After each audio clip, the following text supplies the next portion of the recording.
as well as Mokshada Ekadashi. And I'm so glad, as always, to be with all of the Vaishnavas. Basically, it gives me life, makes sure that I'm still doing what I'm supposed to be doing and not procrastinating too much. So it's like a 2-week check-in with everybody who's important. So of course, we're going to be speaking about Bhagavad Gita and the circumstances surrounding it, but of course we need our Mangalacharana. Om Ajnanatimirandasya Gyananjana Shalakaya Chakshurunmilitam Yena Tasmai Shri Guruve Namaha Shri Chaitanya Manobishtam Shtapitam Yena Bhutale Swayam Rupa Kadamayam Dadati Swapadantikam Nama Om Vishnupadaya Krishna Prishtaya Bhutale Shrimate Bhakti Vedanta Swaminiti Namine Namaste Saraswati Deve Gauravani Pracharine Nirvishesha Shunyavadi Paschatya Deshatarine Jaya Shri Krishna Chaitanya Prabhu Nityananda Shri Advaita Gadadhara Shivasadi Gaura Bhakta Vrinda Hare Krishna Krishna Krishna Hare Hare Hare Rama Rama Rama Hare Hare Vancha kalpatarubhyascha kripa sindhubhyeva cha patitanam pavanebhyo vaishnavebhyo namo namaha. So as this is usually a Vaishnav Acharya series, where would we be without Arjuna, who's absolutely a Vaishnav Acharya, not just the family member of Krishna. So, right, who is this Arjuna? Arjuna is the maternal cousin of Sri Krishna.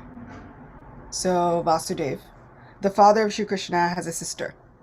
This sister turns out to be Kunti, who is the mother of the 5 Pandavas, which in order are Yudhishthir, Bhima, Arjuna, Nakula, and Sahadev. So Arjuna is kind of the middle son, which normally you kind of think of the middle child somewhere in the middle. It's like, they get forgotten about. They get a little bit like when in the order of the parents. And Bhima actually says this in Mahabharata. Bhima says because he considers himself the middle child because of Kunti's actual children. From her specifically, there's Yudhishthir, Bhima, and Arjuna. Nakula and Sahadev come from Pandu's second wife, Madri, who, due to unfortunate circumstances, passes away at the same time as Pandu. So Bhima, he says, the oldest is Yudhishthir, and the oldest usually takes the place of a father figure. So he becomes very dear to the mother. The youngest are actually Nakula and Sahadev. And because the youngest need so much attention, they usually get pampered by the mother. He says, but the middle child often gets very left out and forgotten. And so he considers himself the middle child. So you would think that Arjuna would be the one that gets forgotten, but he tends to be one of the big heroes of the Mahabharata. He is born of celestial parentage, so not just Kunti, not just King Pandu, but also the demigod Indra, king of the heavens. So Arjuna is sometimes they call him like god children, but he's invested with many of the potencies and blessings of Lord Indra. He is also, if we've ever heard of Nara Narayan Rishi, expansions of the Supreme Lord, he is the Nara to the Narayan Rishi. They are twin sages who are often steeped in meditation for the benefit of the entire creation. So of the twins, he's the Nara to the Narayan Rishi. So Arjuna is quite dear to Krishna. In this regard, he happens to be more than his cousin, more than any past life expansion ties that they have, they happen to be the best of friends. Arjuna and Krishna would spend loads of time sporting together. They'd go riding together. They'd go on picnics together. They'd take their wives and go on outings together. They would have whole vacation spots together. They would have long conversations and discourses. They would joke with one another, sit with one another, sleep next to one another. They'd best of friends. And it is because of Arjuna that we have this Bhagavad Gita, among others. Interestingly enough, with the advent of the Bhagavad Gita, which is actually a conversation, this is not the first time that it's spoken. And what I mean by that is it's not the first time it's spoken, even within the context of the Mahabharata. If we pay attention within Bhagavad Gita itself, Sri Krishna says, I first spoke this spotless eternal knowledge to the sun god. And the sun god passed it down to a king in his lineage, and that king passed it down, and then somewhere around there it got all messed up, and now I'm speaking it again. But that's not even the first time. Just before the battle begins, Krishna speaks this Bhagavad Gita to Yudhishthira. Yudhishthira has a freak out which is similar to Arjuna's, which we are just about to speak about. Yudhishthira thinks, how can I engage in a war which is going to kill most likely millions of people? And Krishna lovingly, patiently, compassionately speaks this Bhagavad Gita. And Arjuna is present. In fact, all of the Pandavas are present. However, then when we get on the battlefield, it is as though Arjuna has forgotten everything that was just spoken. He has yet another crisis of the soul, when the moment of surrender is up close and personal. That is also not the last time he speaks Bhagavad Gita. So he speaks it on this battlefield in the midst of Kurukshetra, and then he speaks it again after the battle. Most of the time it is because it is said that Arjuna says, I forgot. I can't remember. I know once upon a time you kind of told me the layout of the universe and you said you were a god and all this stuff, but I'm not remembering any of this. And so Krishna speaks it again, lovingly, compassionately, never flinches, just continues to say the same thing to his friends. And so it is in Srimad Bhagavatam that Arjuna famously says that, he says, now I'm remembering those words of Srimad Bhagavad Gita, which remind me of Govinda. But now they only bring me pain, because it seems as though Govinda has left. So this is our Bhagavad Gita. This is our Arjuna, our Vaishnava Acharya for the day. And I know I did this last time, and I kind of read something that I adapted, and I hope that you'll bear with me while I do that again. Because I can't paint, so I try to draw with words instead. So I really love trying to capture snapshots of moments, especially within these Vedic pastimes. So if you'll allow me, maybe we can set the scene for this epic Bhagavad Gita movie. This is from a post that I wrote called Courage in Confession. The Gandiva clattered to the floor of the chariot, lifeless and devoid of all potency. Arjuna's fingers cramped from the tense grip he had on his bow previously. It had been slipping from his hands for several moments. He tightened his hold on the grip in the middle of the bow, but eventually lost out, and the bow, which seemed to have a mind of its own, fell from his hands. Arjuna and his Gandiva were like one entity, nearly inseparable, but now they were at odds. When Arjuna looked at his Gandiva, all that he could see was what he was being forced to do. All he could see was the thing which he could not do. He looked up and peered across the clear and open battlefield. On the opposing side were all of his relatives in one way or another. Arjuna bowed his head under the weight of his coming actions. How could he fight them? And if he fought them, at least some of them would be slain. He knew this for certain. For the first time in his life, he cursed his knowledge of weaponry and warfare. What good was it now, used on all those whom he loved? Love, what did that word even mean? Arjuna was sure that he no longer knew. If he loved his family, if he loved his teachers, if he had any love for those who had taught him everything he knew about life, could he now look at them with cold eyes, filled with nothing but duty, and kill them all? No, it wasn't possible. This war was not possible. His task was impossible. He wouldn't do it. It was as simple as that. His stomach lurched, and he was sure he would be sick. His legs shook, his hands shook, and he sobbed as fresh, hot tears of dread and despair made their way down his cheeks. It seemed a simple conclusion that he would not do battle. Even his body refused to cooperate. Giving in to the demands of his limbs, Arjuna's knees buckled, and he sat heavily upon the upholstered seat within the chariot, rocking the carrier's frame. He swallowed, but his throat constricted. He felt so tight that not even air could get through, and he clasped at his throat, clawing with his hands as he tried to gasp, but feeling as though he was sucking in air through a narrow straw. His breaths came quicker and quicker while sweat broke out across his brow.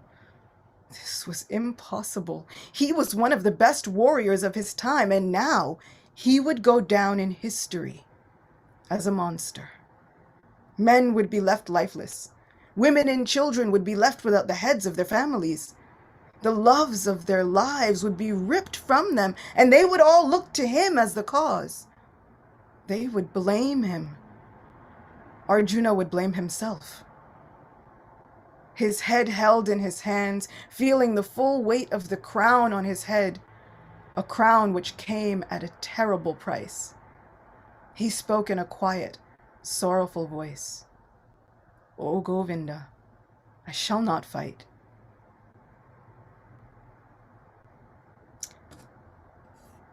It's at this moment within Bhagavad Gita that always kind of made a really huge impression upon me.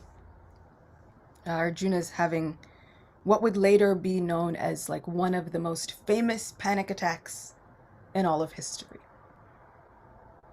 Right? If we look at the symptoms of a clinical panic attack, this checks every single box. They often say it's accompanied with feelings of unimaginable dread and feelings of like it's the end of the world, feeling as though your life could end at any moment. This is the full weight of what Arjuna is experiencing. After looking across a battlefield at everybody that he cherishes and holds dear, I realized that I had been romanticizing this for a very long time in my life. This is, plainly speaking, a complete breakdown. He's having a complete nervous breakdown. And he feels as though nothing will ever be the same. And this from a person who just moments ago said,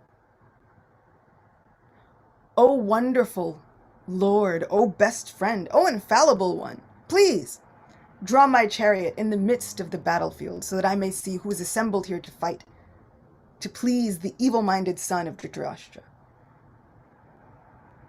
says that Krishna replies after he's drawn the chariot between the two armies. He replies jokingly, it said, "Behold, all the Kurus who have assembled here." Joking because it's almost a foregone conclusion that Arjuna will fight. He's a warrior, the best warrior of all time. The best warrior that the entire world has ever seen up until that moment. Personally trained by so many, he personally pleased Lord Shiva with his prowess and his weaponry, gained Lord Shiva's personal weapon. And then he taught another of Sri Krishna's favorites, another cousin named Satyaki. Satyaki was one of the best Yadu fighters on the battlefield, killed hundreds of thousands at a time. These are the Maharatis of that day. And they were all actually really engaged on the battlefield. Not as though they were sitting comfortably back at a palace, giving orders. They were closer than close. Right there in the midst. Seeing all the horrors and the bloodshed and the dust raised, everything. So this is Arjuna. He's taught some of the best fighters that will go on to protect the entire world. He's gone and amassed wealth for his brother and his kingdom that will be able to sustain them in their service for generations. He is a legend. And now he's having a complete breakdown. So Krishna says jokingly, behold, kind of like, did we not know who was here?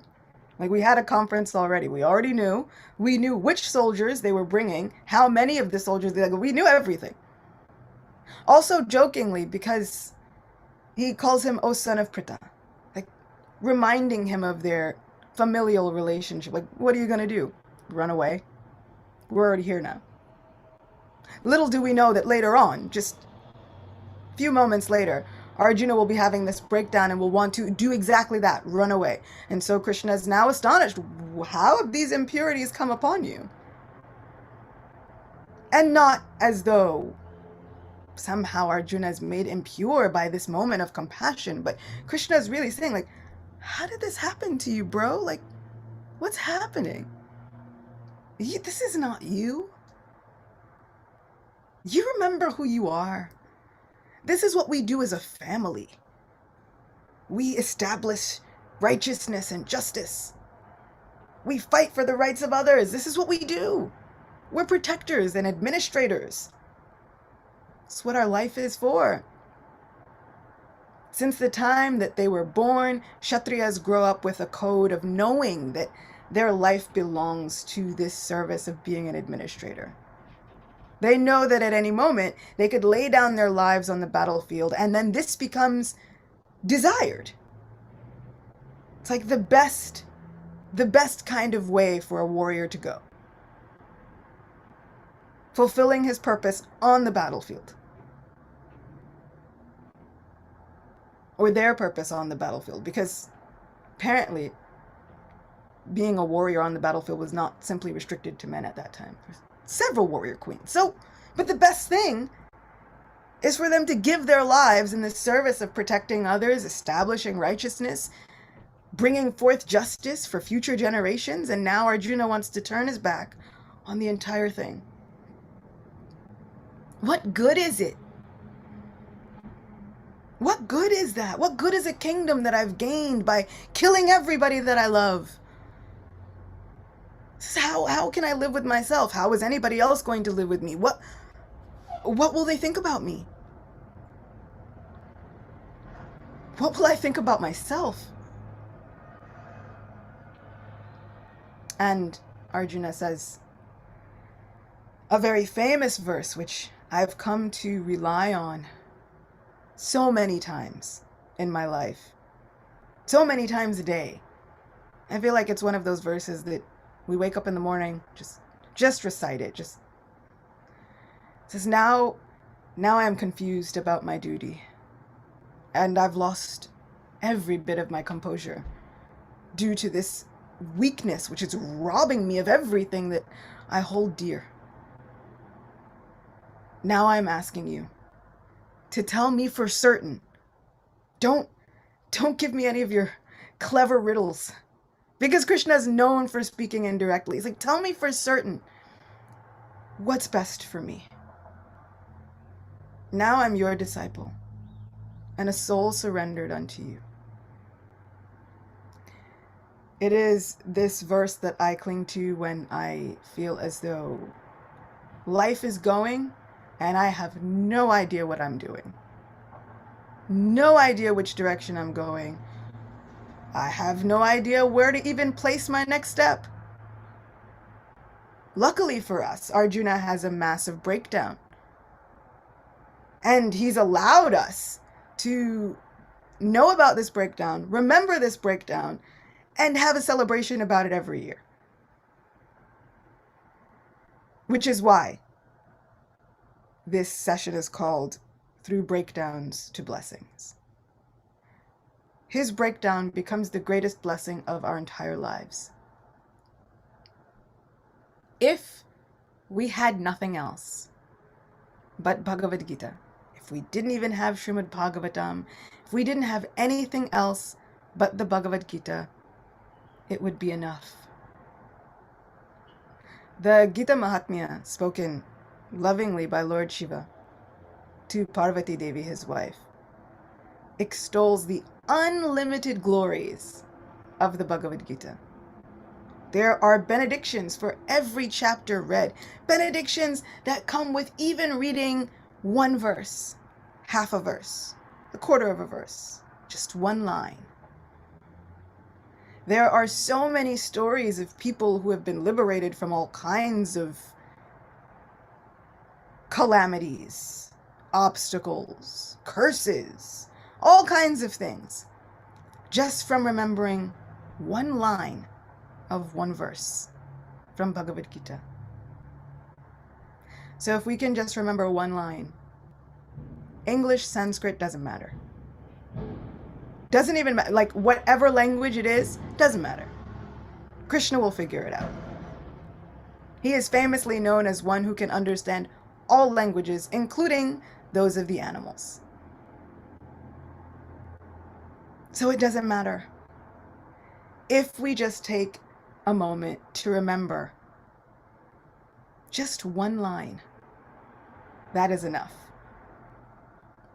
And, you know, there are some things in Bhagavad Gita that are really easy to remember, right? Like, it might be easy for us to remember when Krishna says, I am the beginning of everything and also the end. I am the supreme refuge and the most dear friend. That's enough. And so people throughout antiquity have gone through their lives reciting just one line every day. Even that same line, like, we don't even have to switch it up. That same line every day. Even if we remember that one line, I am now your disciple and a soul surrendered unto you. Please tell me what is best for me. If we were to recite that one line every day, according to Gita Mahatmya, our place in the spiritual world is already assured. There is no calamity that can even touch us then. How amazing! This is our friend, the eternal finder of loopholes and the giver of more mercy than we could ever conceive of, especially if we think we don't deserve it. So when we get down on ourselves, when we find ourselves in the midst of a breakdown, does it mean that we're a bad devotee? No. Does it mean that we're a bad spiritualist? No. If Bhagavad Gita teaches us anything, it should not be that spiritualists don't have breakdowns and that pure devotees don't have breakdowns. They absolutely do. But from those breakdowns come the most wonderful, miraculous blessings, if we allow them in. Sometimes we have the breakdown, and if we don't turn to Krishna and say, okay, now I'm turning to you. I'm officially surrendering. He says, I stay in the background. I do what you want me to do. So if we have the breakdowns and we don't take the opportunity to just turn to our friend, then it's just the breakdown. And it's going to keep eating at our minds. But if we take the opportunity to turn to our Krishna and say, even if it is as simple as saying, O Govinda, I shall not fight. which in this day and age can equate to, oh, Govind, I can't do this anymore. I don't want to do this anymore. Fix this. Those are the moments of real surrender. Those are the moments that bring in the greatest blessings. And not just for us. Those blessings that we get when we decide to turn our life towards surrender, they help us. They help generations and generations and generations of our families. Did you know, according to the Gita Mahatmya and the words of Lord Shiva, which I will take as absolute truth, if one recites the 3rd chapter of Bhagavad Gita, they can liberate all generations of their entire family. Super simple. Super simple. Even if you don't have a Bhagavad Gita, there's the Vedabase online. And don't even tell me you don't know how to find it.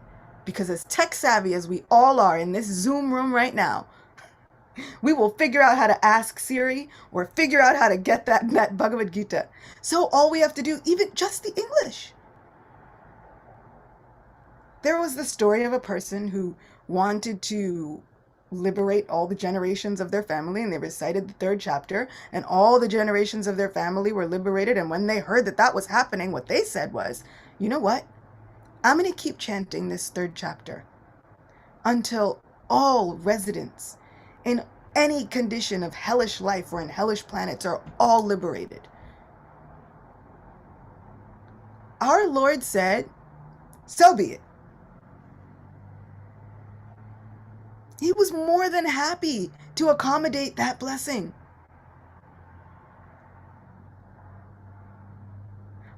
There's a really cool question. It says, as for liberating generations of your family, which family when one is adopted? You know what I love about Krishna? He's not an either or. He's and all of the above. So if you are hoping to chant this Bhagavad Gita for the benefit of your family that you know, it works. If you then include the family that you don't even know, it still works. Srila Prabhupada famously says that if you offer a fruit or even a flower to Sri Krishna, not only does that fruit get the benefit, and you get the benefit from eating the fruit after it's been offered to Sri Krishna, the tree that the fruit or the flower came from gets all the benefit. And so devotees have famously said, when we offer milk products for the pleasure of Sri Krishna, really honestly, sincerely, in the heart, thinking of the pleasure of Sri Krishna, every single cow gets the benefit. Now, I've heard it questioned by devotees who say, really? Do you know how many different cows have given a drop of their milk, also blood, sweat, tears, also, into that milk? That's millions of cows that go into 1 gallon of store-bought milk. You really think Krishna is going to be able to save and liberate all of those cows? And to that I say, are we limiting my unlimited Lord? Because it's in the name. Right? Every prayer. Right? We address him. You're unlimited. Seated within every single atom. Do we really think he can't do it? Now the onus is on us to be sincere. But we can't doubt the unimaginable, inconceivable potency of our friend. So if this person could chant the 3rd chapter of Bhagavad Gita and liberate generations of his family, forward, backward, doesn't matter, right? And also anyone living in those hellish planets, absolutely. The family you know, the adopted family, your chosen family, all of them at the same time. There is no limiting Krishna's mercy. We just have to ask for it. And we should be really good for we should get really good at asking for things like that. So on this day of Gita Jayanti, I want to ask my friend. I want to ask him for mercy and compassion and kindness and acceptance and his love and tolerance and forgiveness and his patience. He has so many qualities. I kind of want to ask him to invoke all of those, but not just for me, but for all of you. Whether you watch it now, whether you tune into this later, whether you find it 5 years from now, I'm praying that our Lord showers you with blessings. And not just you, but your entire family. Because why not? Why not? Let's be honest, no one's really having a good time here. Doesn't matter how much money you have, doesn't matter how many things you have, doesn't matter all the things. No one is having a good time. But this is how we make this time a little bit better. By praying for each other. And the things that we pray for others, they inevitably return back to us tenfold. Which is why we kind of have to be careful when praying negatively on other people. Is that also good? It's a boomerang effect. But the more positive our prayers are, the more it benefits us. So this Bhagavad Gita can become a best friend. It should become a best friend and a companion. We should take it as though, what does Krishna want to say to me today? We can open it at random and find a verse and know that we can put before that verse, Amarendra has actually explained this quite beautifully. If we put before that verse, it's like, Dear Acyuta Gopi.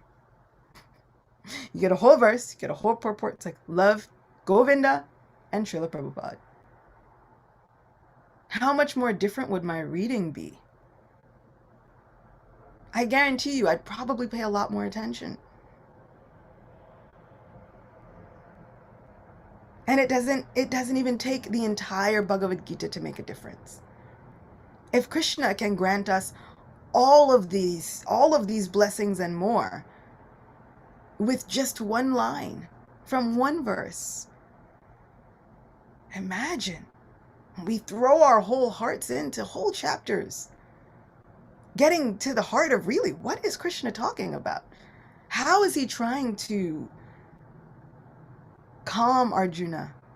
How is he trying to soothe Arjuna? How does he deal with Arjuna? Because that's how he's going to deal with all of us. So the times when he very sweetly responds to Arjuna's doubts. I remember reading the chapter on divine and demoniac nature. And Krishna begins speaking about all the divine natures, and then he speaks about all the demoniac natures. And in the middle, he takes a moment to reassure Arjuna, and he says, don't worry. You've already been born with all of the divine natures. It's like hardwired into your software already. Don't worry. And I thought that was so sweet, because we can lose track of the fact that this is a conversation. We can lose track of the fact that this is an active interaction between two personalities. So I can just see Arjuna in my mind's eye getting like a little bit like, there's all these demoniac natures that he's talking about, and he's like, well, some of them sound familiar. Have we ever felt that? We're reading more into Krishna consciousness, and then there's all these like demoniac natures and activities, right? And we're thinking, yeah, a lot of that sounds like me on a good day. Like, what to speak of a bad day? I feel like Krishna is also telling us, he's like, don't worry. Try your best. Don't worry. The divine natures are also hardwired into your makeup. Don't worry about it. Don't get so caught up in that you lose sight of the fact that you can get past this. And why can we get past this?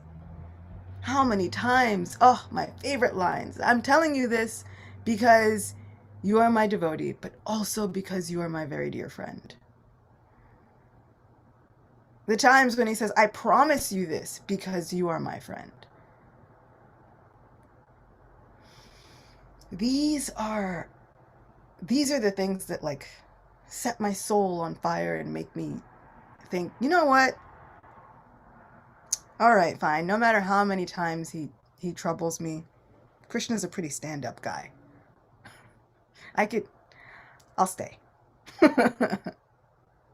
Because who could leave at a time like that? Just when he's saying, okay, I'm promising, I'll take care of everything. Just a little advancement. You lose absolutely nothing, but you have everything to gain. I wish my bank account was like that, where, no matter how much I spend, you lose nothing. And you only get paid. Because the way I see it, I feel like I am spending the benefits of these pious activities left and right. But my Krishna says, don't worry. As long as you have our relationship in mind, as long as you remember who you belong to, as long as you remember whose family you're a part of, just a little advancement on the path is enough to save one from the most dangerous type of fear. Don't worry about anything else. Just talk to your friend, and I will eradicate everything else. Don't fear. These are divine promises, and I need those divine promises. They are essential for my everyday life. I think without Bhagavad Gita, I don't even want to know what craziness my mind would come up with. Because it's really talented in the way it comes up with nonsense to try and like trouble me. And the most amazing thing about Bhagavad Gita is again and again and again, we are given the example that we're not alone. Just as Arjuna is having this breakdown, and we will all face breakdowns no matter how awesome we are, and we're not alone. When our mind gets the best of us, we're also not alone. One of my favorite things is Sri Krishna says, everyone, from the smallest all the way up until Lord Brahma, everybody's being troubled with the senses, which include the mind. If Brahma is still being troubled, I shouldn't feel so bad about it, at least. Usually, what they say is, if the big people are being troubled, then what to speak of us? Of course it's coming. Actually, I tried to switch that around because that wasn't always making me feel better. But what made me feel better was, one, at least I'm not alone. So, we're gonna figure that out together. And it's like a material world side effect. Let me know like everybody's going through the same thing. Doesn't matter how much money they have or what planets they rule over. Everybody's going through the same thing. Everybody's looking for the same thing. Mercy, compassion, shelter, protection, love, reciprocation. But Krishna promises that if we just turn to him a little, just a fraction, it's all right there. So let this day be a forever example on how those nervous breakdowns and those panic attacks and those anxiety attacks, they are not for no reason. They may very well precede the biggest miracles and blessings in our entire lives. So pay attention to when those anxiety attacks come up. They might be telling us something really important. And we can pay attention to how Krishna solves those attacks that come up. Because he will solve them. He promised. Because we're all his very dear friends. Thank you so much. Thank you, Acyuta Gopi, Devi Prabhu. Just a quick reflection. Today is the first time ever in the history of Srimad Bhagavatam class that Arjuna was called a bro on the Srimad Bhagavatam class. But Krishna is so wonderful. He can understand any language. He can understand, like you said, animal language even. So that's me. I'm very consoled by that. Krishna will understand me. Thank you very much. Okay, devotees, jump in. Ask your questions. Share your reflections. Put away your popcorn. The movie's over. Now it's interaction. Hare Krishna.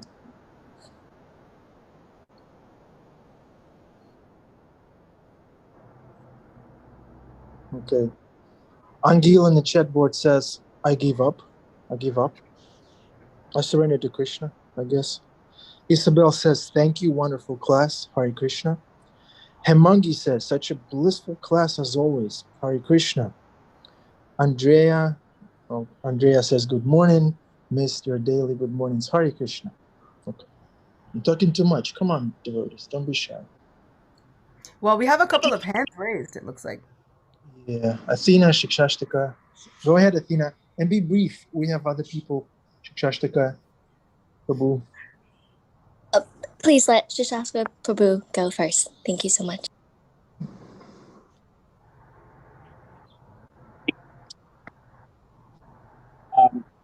Today is the, I looked it up. It's the 5,158th anniversary of Gita Jayanti. So in celebration to that, I'm thinking about going down to our local veterans place. We used to distribute prasadam there 5 days a week before the pandemic. It kind of closed down after that. And then our charity dried up, of course. But I was thinking about going down there and doing a Bhagavad Gita class, and just a kind of a, not really a class, but an ongoing kind of seminar. They have a very beautiful presentation room. They remodeled the whole place.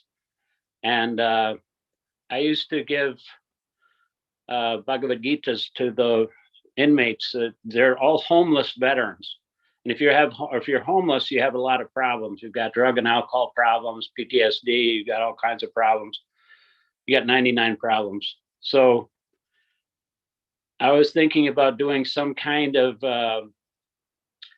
maybe 12-step type of program where, you could actually elevate them by inducing a higher power. I was wondering if anybody had any suggestions to that effect, because I'm going to try to call the director of that organization today and set up a meeting.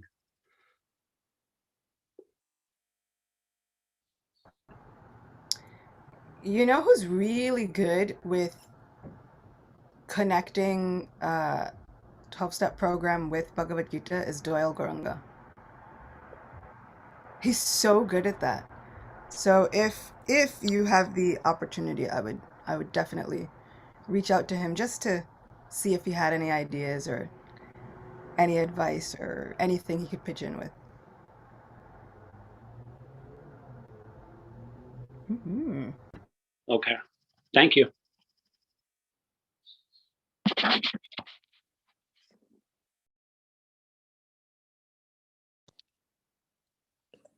Hare Krishna, Acyuta Gopi Mataji, Dandavat Pranams.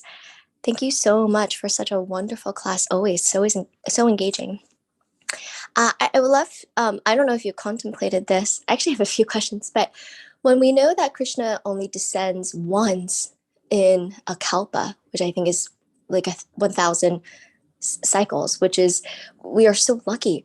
And we also know that this pastime, though, of Krishna, Arjuna, and Mahabharata and Kurukshetra happens an unlimited number of universes, but I guess in this universe only once in 1,000 cycles. So therefore, this pastime doesn't happen very often. And here we celebrate Gita Jayanti. It's the way in Kali Yuga that we hear this Gita wisdom. While it was passed down to the sun god, and then it was broken, and so it's so special.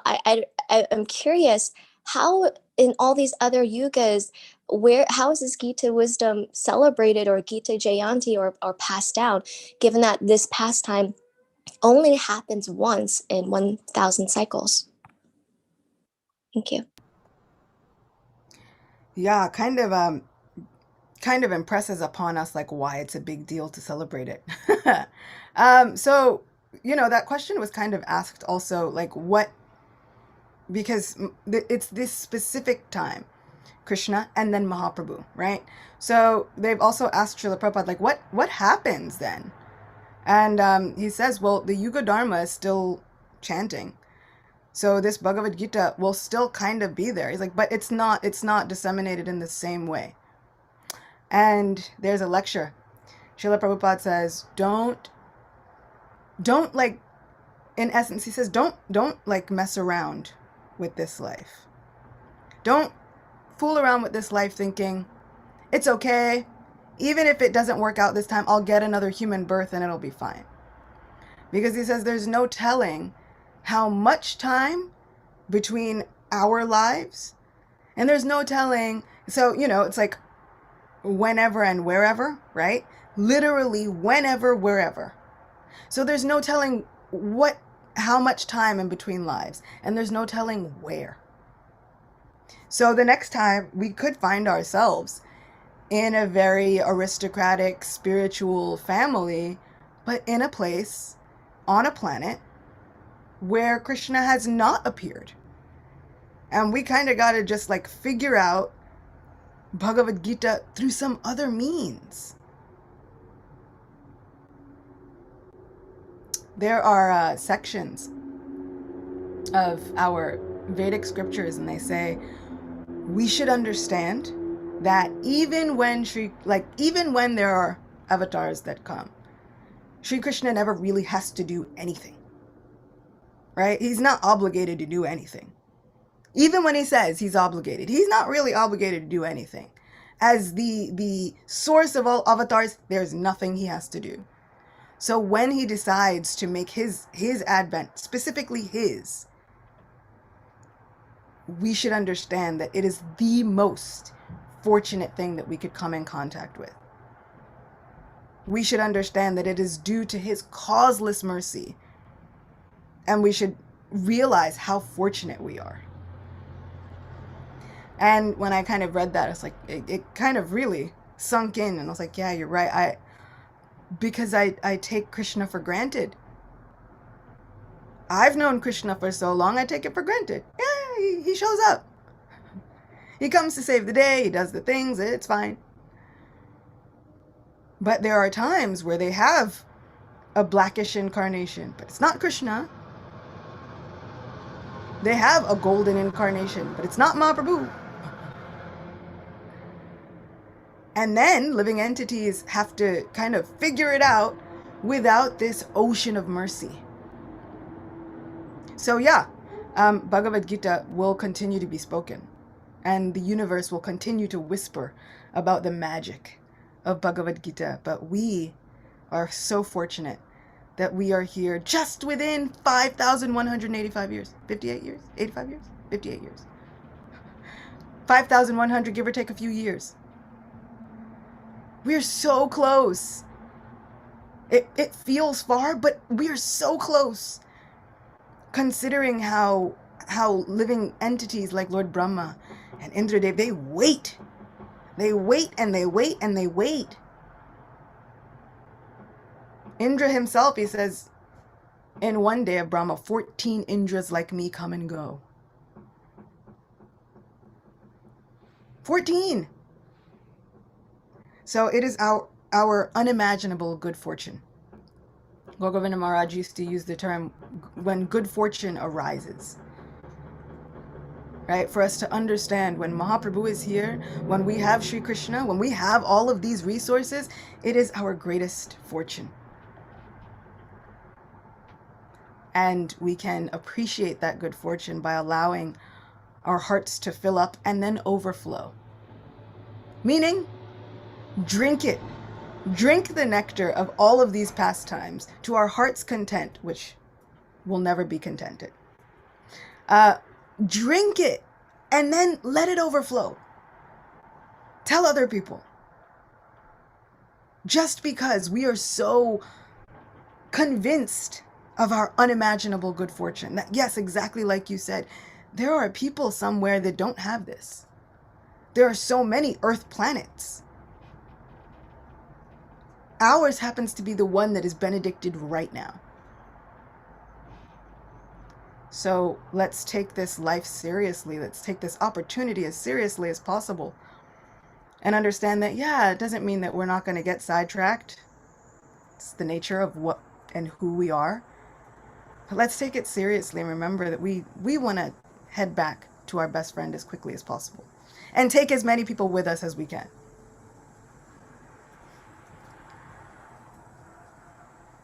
Thank you so much. I'm letting that all sink in. Yes, sometimes you take it for granted, and not realize how lucky we are. Thank you. I did another question, and it deals from a very practical matter of, say when we give the Bhagavad Gita to others and we ask them to read it. I personally, I don't say, I guess I personally struggle in understanding the applicability in one sense of, say, it starts with karma yoga. And you mentioned that even if you remember, was it one chapter, one verse in karma yoga, you liberate not just yourself, but all your family members. But a couple of things, especially in the West, karma yoga isn't, it's karma yoga and jnana yoga is so hard to follow. It really is bhakti. But when Gita leads with that, I feel like it's so unapplicable in one sense, especially with those in the West that aren't immersed in this kind of Vedic or Indian culture. I'm curious if you comment on that. And then two, I guess I was curious because karma yoga, I mean, only bhakti should be able to give liberation, and karma yoga at the highest stage only leads to jnana yoga after that. So I'm curious if that even takes away the potency of bhakti, because karma yoga shouldn't give the highest liberation, it only allows to jnana yoga. So this is, we're speaking to the fact that it's like the specific chapter that we read is seemingly about karma yoga, right? But ultimately, the entire Bhagavad Gita is about nothing other than bhakti yoga. It's all a lead-in. So, you were saying that karma yoga, jnana yoga, they're very difficult for those in the West nowadays to practice. No, the whole point was they're difficult to practice. Like, that's what he tells Arjuna. He's like, look, I'm going to break this down for you. You got karma yoga, jnana yoga, shankha yoga, all these yogas. And then Arjuna's like, I can't do that. He's like, I know. Of course you can't. It's too difficult. It's hard for sages. It's hard for jnanis to do jnana yoga. And they've been doing it for thousands of years, and still they have not glimpsed the form that you are beholding right now. That's the point. The point is, it was hard for everybody. It's not just us in the West, us now, us whatever. The whole point of this Bhagavad Gita is Arjuna's like, I can't do this. Like, I know you can't. That's why I'm telling you, what you had was a bad plan. Let's revamp your plan. And the thing about it is, it's like, well, then how could a chapter on karma yoga or jnana yoga give us all bhakti and liberation and all of this spiritual? How? Because with the 9 processes of bhakti, we get hearing, chanting, remembering. The remembering. Using and perfecting any one of the processes of bhakti is enough. That's the whole point of, in this endeavor, there is no loss or diminution. Any one of the processes of bhakti. Like, you don't have to perfect all 9, right? We can just take one, remembering. If we're not good at serving the lotus feet or offering prayers or completely giving oneself to the Supreme Lord, if we're even not good at being a good friend, maybe we're not always focused with hearing and chanting, but remembering.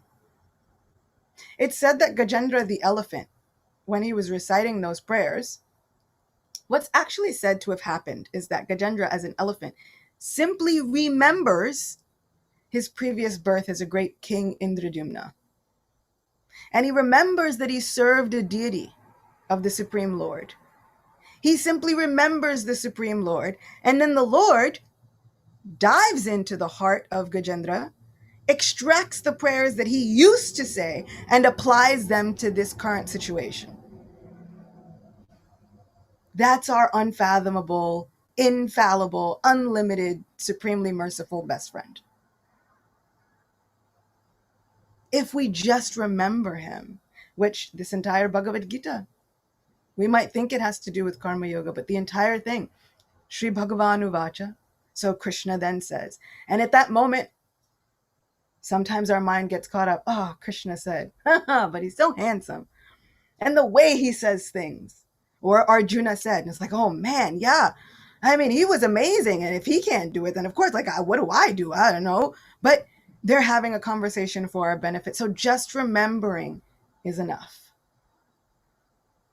Remembering and reciting these, and within the Gita Mahatmya, what I love is there are examples of people who are everyday people, who are not even people. Most of the time, they're like animals. There are so many parrots who have liberated people within the Gita Mahatmya, because the parrot was in an ashram, and then in the ashram were sages who were chanting one particular chapter of Bhagavad Gita, and then the parrot heard it, and then the parrot starts reciting, and then the parrot is liberating itself and everybody around it.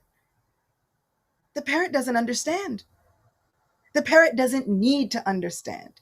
This is the best thing about Krishna. Whether we understand it or not, whether we know it or not, fire still burns. Krishna's mercy still works. The blessings still apply. So whether we chant the holy name jokingly, he says, even if you're making fun, he decides to take the best things about you chanting the holy name and apply it to the blessings in your entire life. So I think that answers both questions. One, of course it's hard. It's hard for Arjuna. That was the point. To tell him, this was hard. This is not a good idea. Let's try something else. How about bhakti? That seems like something we can do. Fine, you want to meditate on the whole universe? I'll show you the whole universe.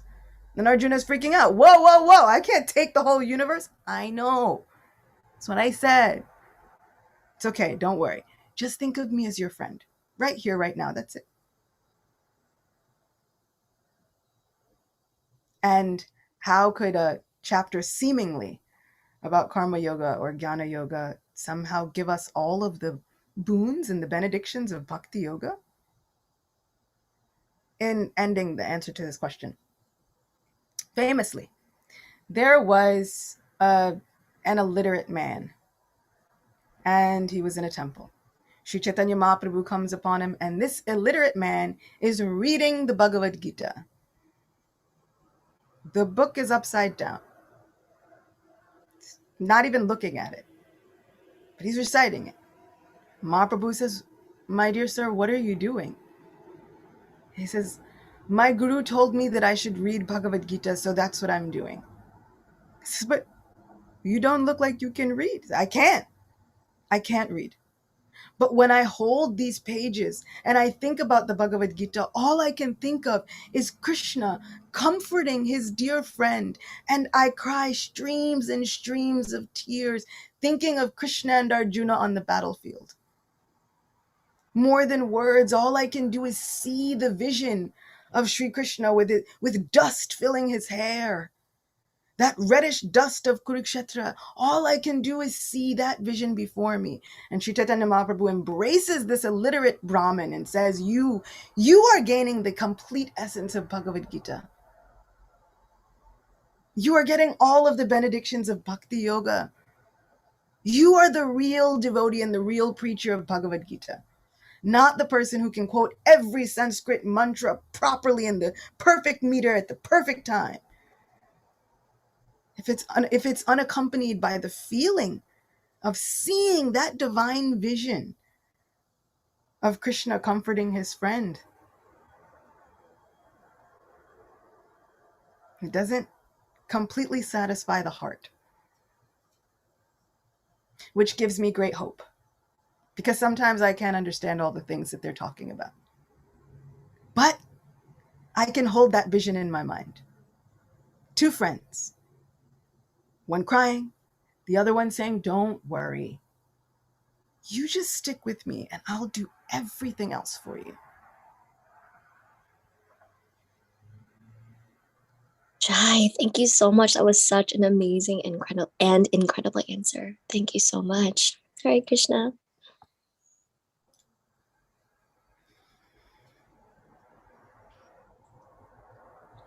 Okay, we have something in the chat.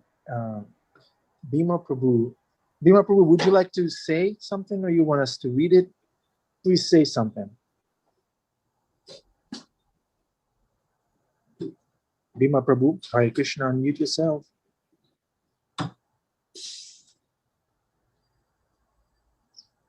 Yeah, he needs to stop the horse, get down from the horse. It's taking time. Haribol. Right. Bhima Prabhu, Hare Krishna. I had no idea. I was drinking green drink and gagging. What can I do for you? You're embarrassing me. I was listening to the wonderful Acyuta Gopi Maharaj. You put something in the chat. What did I must have done that in a daze. What did I write? Hold on. The soul is always yearning for its constitutional position, lover of God. Hold on. As the soul desires, Krishna will reveal himself. This is a relationship, Bhima Prabhu says, not a process. This is self-awareness, not philosophy. This is love. It is natural to our true nature. That's what you said, Bhima Prabhu. Oh, I must have just been repeating what I was feeling coming through from Acyuta Gopi. So that was simply a reflection of what I was feeling from the how Acyuta Gopi Maharajini was speaking about. Jai. I'm So glad it wasn't simple. sleep It's a texting relationship. What karma you or what does it get? Yeah. Okay, you still there? Yeah, go ahead. Yeah, I forget what I was going to say.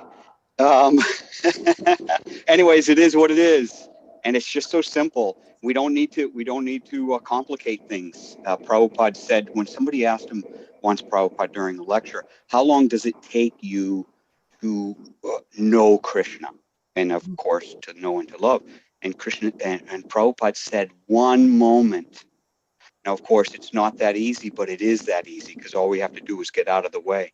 And as far as not having Bhagavad Gita written out, the shadow, the sun, it reveals itself by its shadow. So the material world itself is a reflection of what is. In the beginning of the Gita, it says that which is not eternal is unreal. That's the first knowledge. That which isn't eternal is unreal. But what is then what's going on? If it comes and goes, appears and disappears, if you see a stream of water and it disappears, what reservoir did it come from?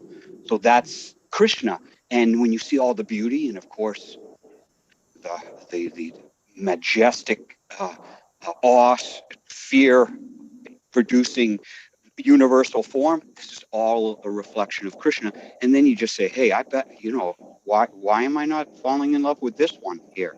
If I'm going to spend some time and energy on someone, this is the person. So anyways, that's what I got from the lecture. All glories. Hari Pro. Thank you, Bhima Prabhu. Thank you, Acyuta Gopi Devi Prabhu. Thanks to Always. everyone who contributed to this Bhima class. Prabhu's I think, are some of my favorite. Yeah, he's great. Thank you. Okay. Hare Krishna. Thank you, everyone. Have a wonderful Akadashi. Be like a parrot. Even if we don't understand when something is coming in our life, we don't understand how it is beneficial. Stick to Krishna, right, Acyuta Gopi? Stick to Krishna. The fire still burns, whether we realize it or not. Thank you very much. Hare Krishna. Jai, Hare Krishna. Haribol.